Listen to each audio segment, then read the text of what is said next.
আজকে চলে আসছি কঠিন ও তরলের প্রসারণের দ্বিতীয় পর্বে, expansion of solid and liquid part 2।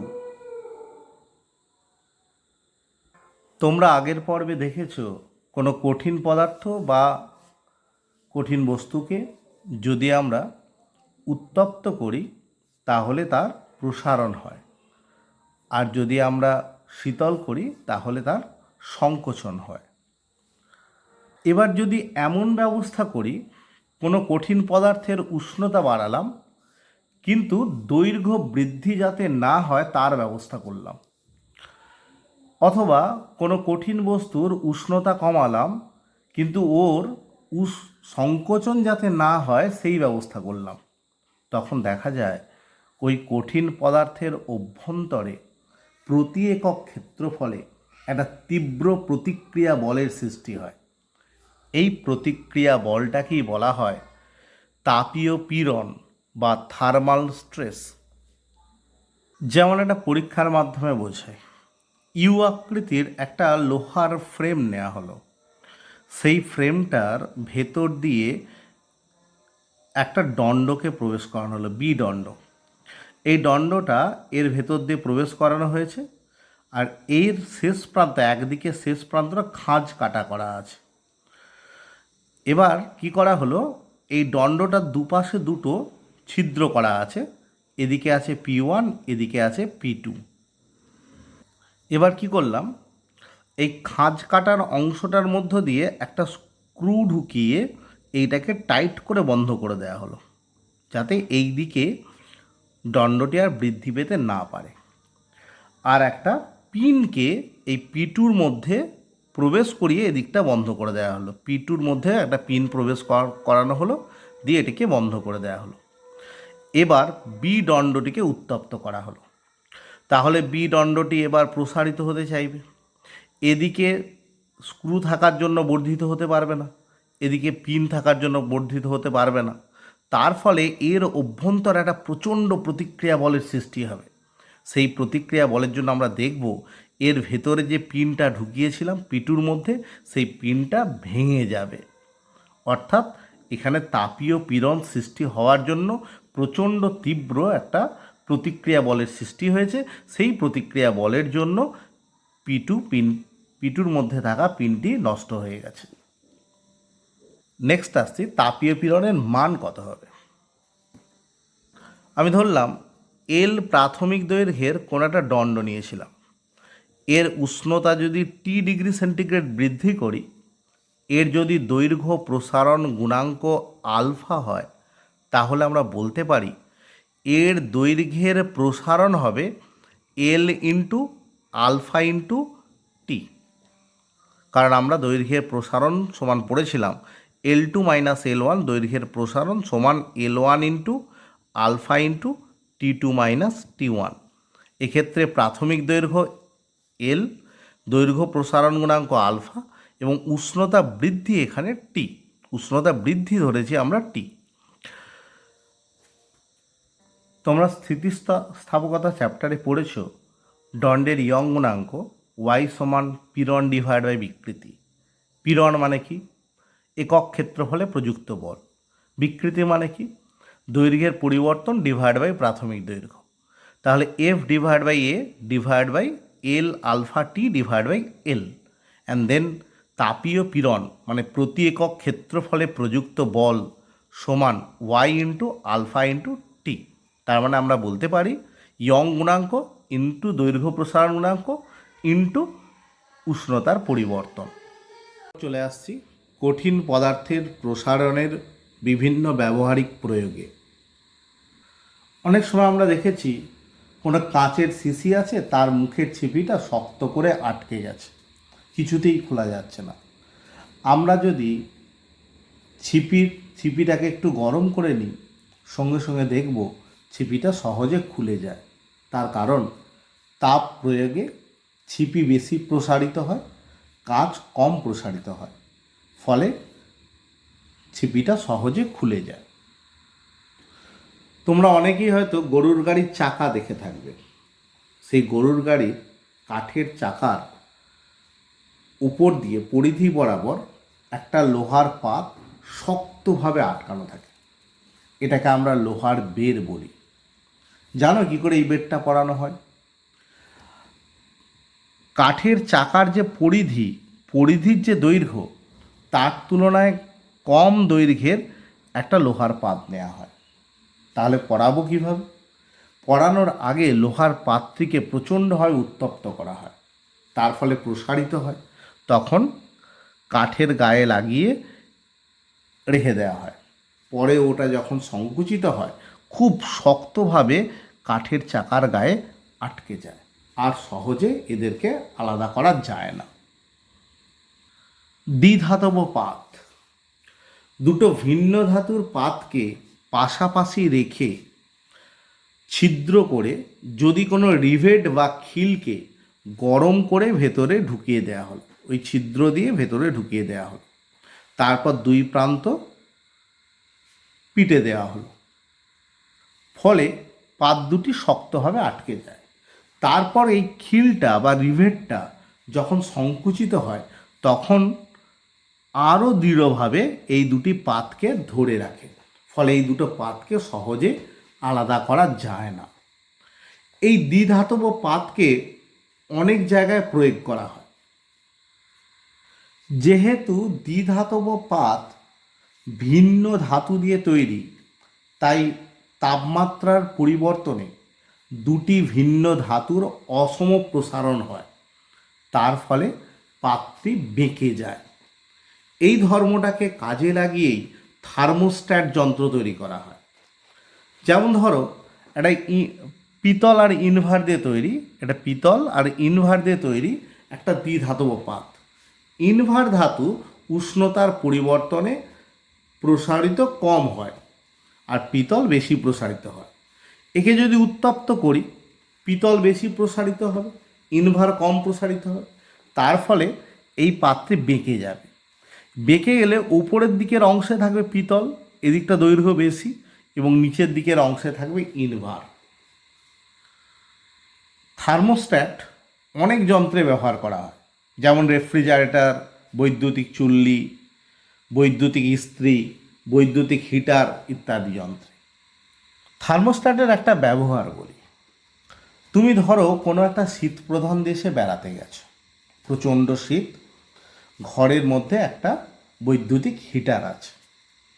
তুমি রাত্রে ঘুমোতে যাওয়ার আগে হিটারটি চালিয়ে দিয়ে ঘুমোতে গেলে, তো ঘর গরম হচ্ছে, এক সময় ঘরটা এত বেশি গরম হয়ে যাবে, তুমি প্রচণ্ড ঘামতে শুরু করলে। তখন তোমাকে কি করতে হলো? আবার উঠে গিয়ে হিটারের সুইচটা বন্ধ করে দিতে হলো। তো এসে আবার তুমি ঘুমিয়ে পড়লে। তারপর আবার বেশ কিছুক্ষণ যাওয়ার পর দেখলে আবার ঘরটা প্রচণ্ড ঠান্ডা হয়ে গেছে। তখন তুমি কাঁপতে শুরু করলে, আবার তোমাকে উঠে গিয়ে হিটার অন করতে হলো। এইভাবে তোমাকে যদি বারবার উঠতে হয় সুইচ অন করতে বা একবার অফ করতে, তখন কিন্তু খুব একটা ভালো লাগবে না। কিন্তু এই সুইচ অন এবং অফের ব্যাপারটা যদি কেউ করে দিত, তোমার কিন্তু খুব ভালো লাগতো। এই সুইচ অফ অনটা করে দেয় থার্মোস্ট্যাট যন্ত্র। দেখো কিভাবে পিতল আর ইনভারে তৈরি একটা থার্মোস্ট্যাট যন্ত্র বৈদ্যুতিক হিটারের সঙ্গে সার্কিটের সঙ্গে লাগিয়ে দেওয়া হলো, দিয়ে তুমি ঘুমিয়ে গেলে। যত আস্তে আস্তে ঘর গরম হবে, তত এইখানে দ্বিধাতব পাতও গরম হবে। একসময় দ্বিধাতব পাত কী হবে? বেঁকে যাবে। যেই বেঁকে যাবে, তখন কিন্তু বৈদ্যুতিক লাইনের সঙ্গে সংযোগ বিচ্ছিন্ন হয়ে যাবে, তখন হিটারও বন্ধ হয়ে যাবে। রুম যত আস্তে আস্তে ঠান্ডা হতে থাকবে, তত দ্বিধাতব পাতও আস্তে আস্তে সোজা হতে থাকবে। যখন রুম আগের মতো ঠান্ডা হয়ে যাবে, তখন দ্বিধাতব পাত আবার আগের অবস্থানে চলে আসবে। সঙ্গে সঙ্গে হিটার চালু হয়ে যাবে। ঘর গরম হয়ে গেলেই আবার দ্বিধাতব পাত বেঁকে গিয়ে সংযোগ বিচ্ছিন্ন করে দেবে, ফলে হিটার বন্ধ হয়ে যাবে। একই রকমভাবে অগ্নি সংকেত যন্ত্রেও দ্বিধাতব পাত ব্যবহার করে বৈদ্যুতিক ঘণ্টা বাজানো হয়। তোমরা দেখেছ দুটো রেল লাইনের মাঝে অনেক সময় ছোট ছোট ফাঁকা অংশ থাকে, সেই ফাঁকা অংশটা ফিস প্লেটের সাহায্যে জুড়ে দেওয়া হয়। কেন ফাঁকা অংশটা রাখা হয়? কারণ প্রচণ্ড জোরে যখন ট্রেন যেতে থাকে, ট্রেনের চাকার সঙ্গে ঘর্ষণে এবং বাইরের উত্তাপের জন্য রেল লাইন প্রসারিত হয়। যদি প্রসারণের জন্য জায়গা ফাঁকা না থাকে, তখন রেল লাইনটি বেঁকে যাবে এবং দুর্ঘটনা ঘটার সম্ভাবনা থাকবে। সেই দুর্ঘটনায় এড়ানোর জন্য দুটো রেল লাইনের মাঝে ফাঁকা রাখা হয়। বিভিন্ন পরীক্ষা নিরীক্ষার জন্য অনেক সময় কোনো কাঁচ পাত্রের ভেতরে ধাতব তার ঢুকিয়ে সিল করতে হয়। তো যখন কোনো ধাতব তারকে গরম করে কাঁচের মধ্যে ঢুকিয়ে দেওয়া হয়, সংকুচিত হওয়ার পর দুজনের অসম প্রসারণের জন্য কাঁচ এবং ধাতব তারের মাঝে ফাঁকা অংশ দেখা যায়। এই কারণের জন্যই কাঁচ পাত্রের মধ্যে তামার তার ঢুকিয়ে সিল করা যায় না, কারণ কাঁচ এবং তামার তারের প্রসারণ গুণাঙ্ক ভিন্ন। তবে কাঁচ এবং প্লাটিনাম তারের প্রসারণ গুণাঙ্ক কাছাকাছি হওয়ার জন্য কাঁচ পাত্রের মধ্যে প্লাটিনাম তার ঢুকিয়ে সিল করা যায়। নেক্সট, তরলের প্রসারণ, এক্সপানশন অফ লিকুইড। আমরা কঠিনের প্রসারণ করলাম। কঠিনের তিনটে প্রসারণ গুণাঙ্ক পেয়েছি: দৈর্ঘ্য প্রসারণ গুণাঙ্ক, ক্ষেত্র প্রসারণ গুণাঙ্ক, আয়তন প্রসারণ গুণাঙ্ক। তরলের ক্ষেত্রে তরলের কখনো দৈর্ঘ্য পরিমাপ করা যায় না। আমরা কখনো এটা বলি যে এত দৈর্ঘ্যের তরল, তাহলে তরলের দৈর্ঘ্য প্রসারণ গুণাঙ্কের নেই। আমরা কখনো এই কথাটা বলি এত ক্ষেত্রফলের তরল, সেটাও বলি না। তাহলে তরলের ক্ষেত্র প্রসারণ গুণাঙ্কও নেই। কিন্তু আমরা জানি তরলের নির্দিষ্ট আয়তন আছে। তাহলে আমরা তরলের এক ধরনের প্রসারণ গুণাঙ্ক পাব, যেটা হচ্ছে আয়তন প্রসারণ গুণাঙ্ক। তবে কঠিনের তুলনায় 10 গুণ বেশি তরল আয়তনে প্রসারিত হয়। আয়তন প্রসারণ গুণাঙ্ক নির্ণয়ের ক্ষেত্রে একটু অসুবিধাও দেখা যায়। কী রকম? একটা কঠিন পদার্থের যখন আমরা আয়তন প্রসারণ গুণাঙ্ক নির্ণয় করতে যাই, আগে কোনো একটা নির্দিষ্ট তাপমাত্রায় কঠিনটির আয়তন নির্ণয় করলাম, তারপর তার উষ্ণতা বৃদ্ধি করা হলো, আয়তন কত হলো দেখলাম, তারপর আমরা তার থেকে আয়তন প্রসারণ গুণাঙ্ক নির্ণয় করে ফেললাম। কিন্তু তরলের ক্ষেত্রে তরলের কোনো একটা উষ্ণতায় তার আয়তন কত আমরা নির্ণয় করলাম, তারপর তরলটাকে উত্তপ্ত করবে কীভাবে? তরলটাকে উত্তপ্ত করতে গেলে একটা কঠিনের সাহায্য নিতে হবে। তো যখন আমরা ওই পাত্রটিকে গরম করব, পাত্র নিজেও প্রসারিত হবে। ফলে আমরা এক্ষেত্রে দু ধরনের প্রসারণ গুণাঙ্ক পাই। একটা হলো তরলের আপাত প্রসারণ গুণাঙ্ক, যেখানে কঠিনের প্রসারণটাকে অগ্রাহ্য করা হয়। আর দ্বিতীয় হলো তরলের প্রকৃত প্রসারণ গুণাঙ্ক, যেখানে কঠিনের প্রসারণটাকে গণনা করা হয়। তবে তরলের প্রকৃত প্রসারণ গুণাঙ্ক তরলের নিজস্ব ধর্ম। আপাত প্রসারণ গুণাঙ্ক বিভিন্ন পাত্রভেদে বিভিন্ন হতে পারে।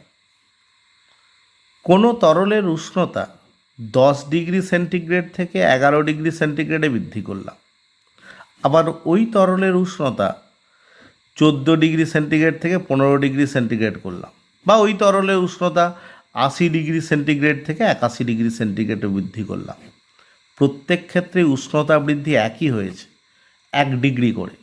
কিন্তু প্রথম ক্ষেত্রে তরলের প্রসারণ যা হবে দ্বিতীয় ক্ষেত্রে একই হবে না, 3 নম্বর ক্ষেত্রেও আলাদা হবে। অর্থাৎ তরলের প্রসারণ কতটা হবে তার প্রাথমিক উষ্ণতার উপর নির্ভর করে। তাই নির্ভুল গণনা করতে চাইলে প্রাথমিক পাঠ অবশ্যই 0 ডিগ্রি সেন্টিগ্রেড থেকে শুরু করতে হবে। তরলের এই আপাত এবং প্রকৃত প্রসারণকে একটা পরীক্ষার মাধ্যমে বোঝায়, তাহলে বুঝতে পারবে। একটা গোলতল ফ্লাক্স নেওয়া হলো, তার মুখটা কর্কের ছিপি দিয়ে বন্ধ করে দেওয়া হলো, একটা সরু কাঁচদণ্ডকে ওর মধ্য দিয়ে প্রবেশ করানো হলো। মেজারমেন্ট করার জন্য পাশে একটা যদি স্কেল লাগিয়ে রাখা হয় তাহলে পরিমাপ কত হয়েছে আমরা দেখতে পারবো। ধরে নিচ্ছি প্রথমে জলের তলটা ছিল ও এই ও পয়েন্টে ছিল। আমরা এরপর একে গরম করতে শুরু করলাম। যখনই গরম করলাম প্রথমেই কিন্তু প্রসারিত হবে এই পাত্রটা, কারণ পাত্রতেই হিটটা করা হচ্ছে, প্রথমে পাত্র প্রসারিত হবে। আমরা দেখব জলের তলটা একটু কমে গেল, এ বিন্দুতে চলে এলো। তাহলে ও থেকে এ পর্যন্ত এটা অ্যাকচুয়ালি কিন্তু এই পাত্রের প্রসারণ। এরপর আমরা দেখব উত্তাপ দেওয়া হচ্ছে, দেখব আমরা তরলটা আস্তে আস্তে প্রসারিত হয়ে বি বিন্দু পর্যন্ত উঠল। প্রথমে ছিল কোন পয়েন্টে? ও পয়েন্টে। ও থেকে কোথা পর্যন্ত উঠলে? বি পর্যন্ত। যদি আমরা পাত্রের প্রসারণটাকে না নিই, যদি আপাতভাবে দেখি এই যে মাঝে তরলের তলটা কমে গিয়েছিল, এটা যদি আমি খেয়াল না করি, যদি আমরা প্রাথমিক অবস্থান ও থেকে বি পর্যন্ত যাই, এই পর্যন্ত প্রসারণটা হচ্ছে তরলের আপাত প্রসারণ। কিন্তু ও থেকে এ পর্যন্ত যে প্রসারণটা, এটা হচ্ছে কঠিনের মানে পাত্রের প্রসারণ। আর এতে তরল অ্যাকচুয়ালি প্রসারিত হচ্ছে এ থেকে বি পর্যন্ত। এই এ বি পর্যন্তটা হচ্ছে তরলের প্রকৃত প্রসারণ।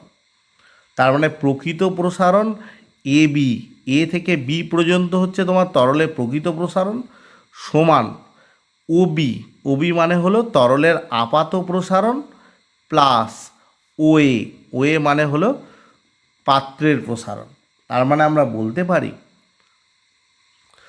তরলের প্রকৃত প্রসারণ সমান পাত্রের প্রসারণ প্লাস তরলের আপাত প্রসারণ।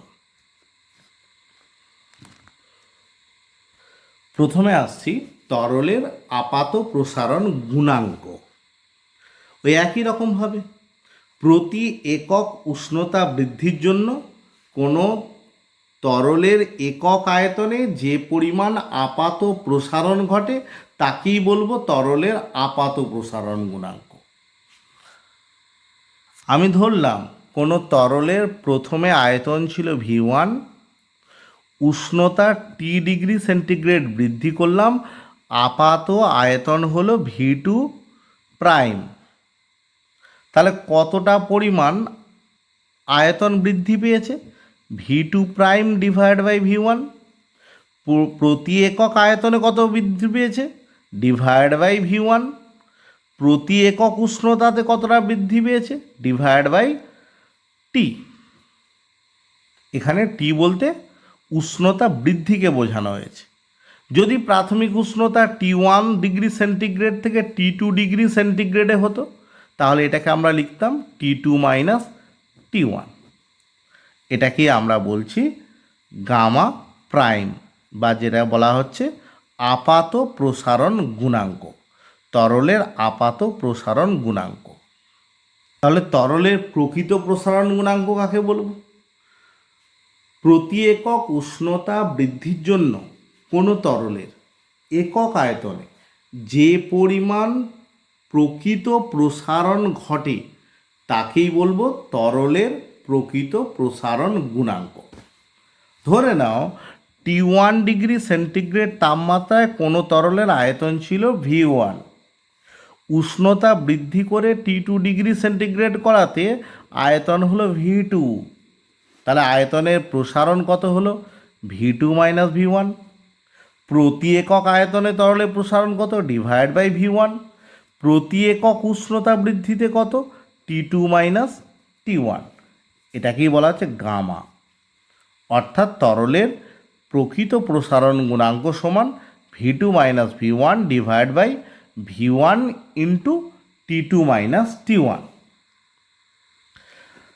বা এখান থেকে আমরা লিখতে পারি প্রসারণ V2 মাইনাস V1 সমান V1 into gamma into T2 minus T1। যদি আমরা অন্তিম আয়তন চাই V2 সমান V1 into 1 plus gamma into T2 minus T1।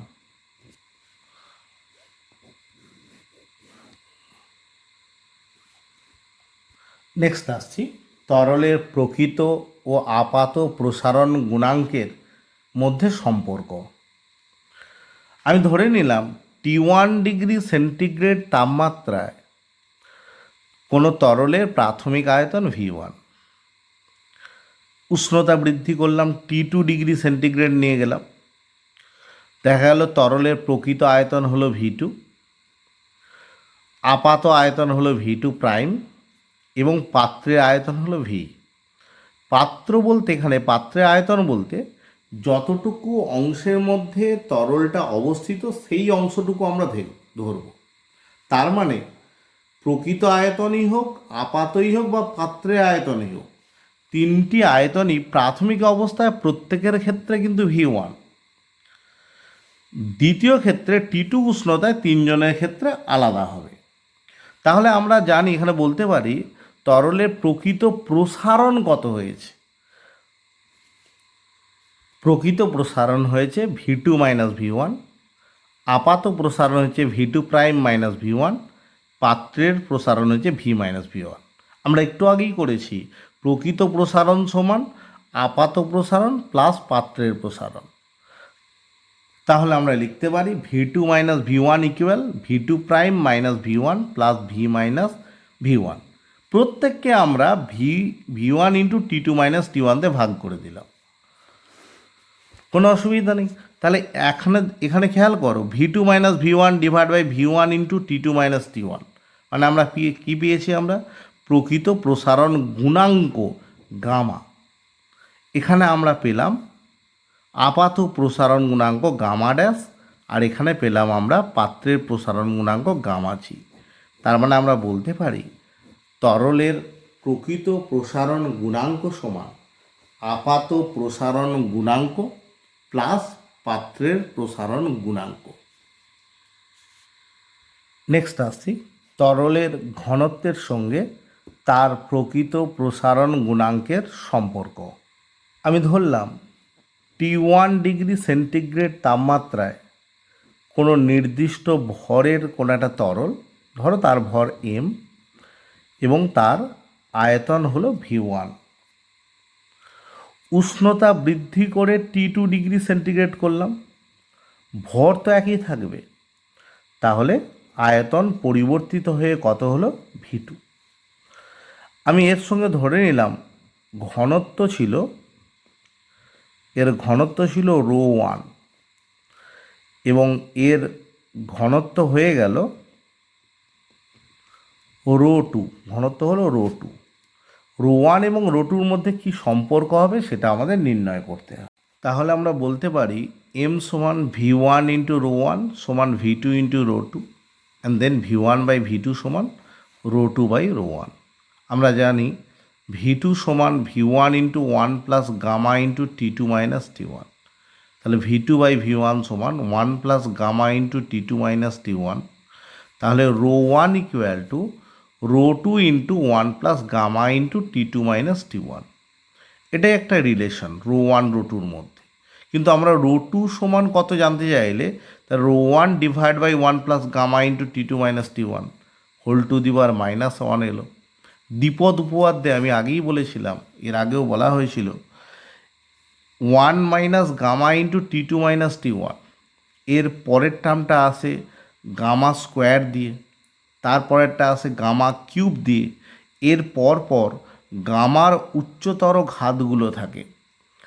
Gamma অতি ক্ষুদ্র, তাই এর স্কোয়ার কিউব এগুলো আরও অনেক ক্ষুদ্র, তাই পরের টার্মগুলো আর নেওয়া হয় না। সোজা কথায় বলতে গেলে মাথায় পাওয়ারটা যত থাকে সেই পাওয়ারটা এখানে এসে বসে যায়। যদি এই টার্মটা অতি ক্ষুদ্র হয় তাহলে গামা টু সমান gamma one into one minus gamma into T two minus T one, অর্থাৎ গামার মান পজিটিভ হলে যদি উষ্ণতা বৃদ্ধি পায় তাহলে তরলের ঘনত্ব হ্রাস পাবে। নেক্সট আসছি জলের ব্যতিক্রান্ত প্রসারণ, অ্যানোমালাস এক্সপানশন অফ ওয়াটার। আমরা ইন জেনারেল দেখলাম যে কোনো তরলের উষ্ণতা বৃদ্ধি পেলে তার ঘনত্ব হ্রাস পায়, কিন্তু তার আয়তন বৃদ্ধি পায়। কিন্তু জলের ক্ষেত্রে 0 থেকে 4 ডিগ্রি সেন্টিগ্রেড পর্যন্ত ঠিক উল্টো আচরণ করে। 0 থেকে 4 পর্যন্ত যত উষ্ণতা বৃদ্ধি পেতে থাকে আয়তন তত কমতে থাকে। 4 ডিগ্রিতে আয়তন সর্বাপেক্ষা কম হয়। 4 ডিগ্রি পরে উষ্ণতা আবার বৃদ্ধি করলে দেখা যায় তার আয়তন কিন্তু অন্যান্য তরলের মতো আবার বৃদ্ধি পায়। 0 থেকে 4 ডিগ্রি সেন্টিগ্রেড পর্যন্ত তরলের ঘনত্ব কমতে না থেকে বাড়তে থাকে। 4 ডিগ্রির পর উষ্ণতা বৃদ্ধির সাথে সাথে ঘনত্ব কমতে থাকে অন্য তরলের মতো। 0 থেকে 4 ডিগ্রি পর্যন্ত জলের এই যে অন্য ধরনের আচরণ, উষ্ণতা বৃদ্ধির সাথে সাথে আয়তন হ্রাস পায়, ঘনত্ব বৃদ্ধি পায়। জলের এই ধরনের প্রসারণকে বলা হয় জলের ব্যতিক্রান্ত প্রসারণ। 4 ডিগ্রি সেন্টিগ্রেড উষ্ণতায় জলের ঘনত্ব সর্বাধিক হয়। তবে এই জলের ব্যতিক্রান্ত প্রসারণের জন্যই শীতপ্রধান দেশে জলচর প্রাণীরা শীতেও জলের নিচে বেঁচে থাকতে পারে। কীরকমভাবে? শীতপ্রধান দেশে বাইরের পরিবেশের উষ্ণতা যখন অনেক কম হয়, মাইনাসের অনেক নিচে, ধরলাম জাস্ট -10 বা আরও কম, তখন জলের উপরিতল ঠান্ডা হয়ে নিচের দিকে নেমে যায়, ফলে নিচের উষ্ণতা আস্তে আস্তে কমতে থাকে। কমতে কমতে নিচের উষ্ণতা যখন 4 ডিগ্রি সেন্টিগ্রেড হয়ে যায় তখন এই অংশটায় জলের ঘনত্ব সব থেকে বেশি হয়। তখন আর কিন্তু উপর থেকে ঠান্ডা জল এসে নিচের দিকে না নেমে এইখান পর্যন্ত এইখানের জলস্তরকে আস্তে আস্তে শীতল করে, ফলে এখানে কমতে কমতে আস্তে আস্তে 3 ডিগ্রিতে পৌঁছায়। এই নিচের অংশে যখন আস্তে আস্তে ঠান্ডা হতে থাকে তখন উপরের জলস্তর বাইরের যে প্রচণ্ড ঠান্ডার সংস্পর্শে এসে বরফে পরিণত হয় এবং আস্তে আস্তে বরফের বেধও বাড়তে থাকে। একটা সময় বাইরের প্রচণ্ড ঠান্ডা বরফের মধ্য দিয়ে প্রবেশ করতে পারে না, কারণ বরফ তাপের কুপরিবাহী। ফলে এই নিচে 4 ডিগ্রি সেন্টিগ্রেড উষ্ণতার জলস্তম্ভটা থেকে যায়। জলচর প্রাণীরা এই সমস্ত জায়গায় বেঁচে থাকতে পারে। ওই সমস্ত শীতপ্রধান দেশেও যে কোনো জলাশয়ের উপরের দিকে বরফের স্তর থাকলেও তার জলাশয়ের একদম নিচের দিকে 4 ডিগ্রি সেন্টিগ্রেড উষ্ণতার জল থাকে, ফলে জলচর প্রাণীরা বেঁচে থাকে।